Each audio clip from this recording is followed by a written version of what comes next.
బాగానే చేసినారన్నా కూడా మరి ఇప్పటికి ఏం దాని మీద యాక్షన్ తీసుకోకుండా దాని మీద స్పందించకుండా దస్తగిరి మొన్న రంగన్న తాత చనిపోయినాడు అంతలేకి మరి దస్తగిరిని చంపేస్తామంటన్నా కూడా ఏం చేసుకోలేక ఏం చేయలేక దాని మీద విచారణ చేయకుండా వాళ్ళని ఏం మాట్లాడుకోకుండా ఉండారు కదా.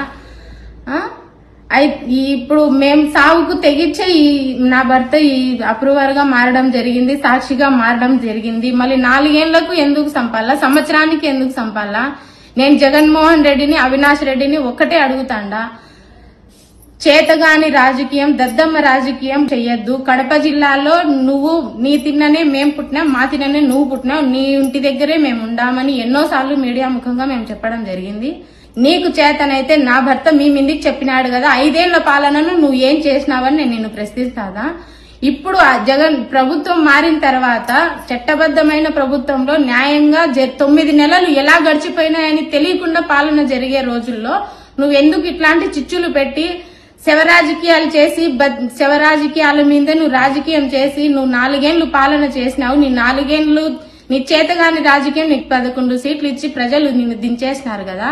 ఇంకా నువ్వు చేసిన తప్పుకు ప్రాయశ్చితం చేసుకుని నువ్వు ఒక మూలన దేవుడిని ప్రార్థించుకుంటూ చేసిన తప్పులు సర్దిద్దుకోవాలి జగన్మోహన్ రెడ్డి, అవినాష్ రెడ్డి. అంతేగాని ఆడవాళ్ల మీద విచిత్రణ రహితంగా ఇట్లా దాడులు చేయడం, దస్తగిరిని చంపేస్తానంటూ బెదిరించడం, దస్తగిరిని చంపేస్తే న్యాయం చచ్చిపోదు, దస్తగిరే చచ్చిపోతాడు కానీ న్యాయం అయితే చచ్చిపోదు. ఏ రోజుకి ఇంతవరకు 6 మంది సాక్షులు చనిపోయినారు. మహా అయితే దస్తగిరి భార్య చనిపోతారు కానీ కేసు చచ్చిపోదు, న్యాయం చచ్చిపోదు. గౌరవైన చంద్రబాబు నాయుడు గారు నాకు జరిగిన అన్యాయానికి తగిన ప్రతిఫలం నాకు చూపిస్తారని, ఈ కేసు మీద విచారణ జరిపిస్తారని, వాళ్ళు ఎందుకు వచ్చి కొట్టినారు, వాళ్ళ వెనకాల ఎవరున్నారో నాకు గడ్డకు తీసి చూపిస్తారని నేను అడుగుతానా.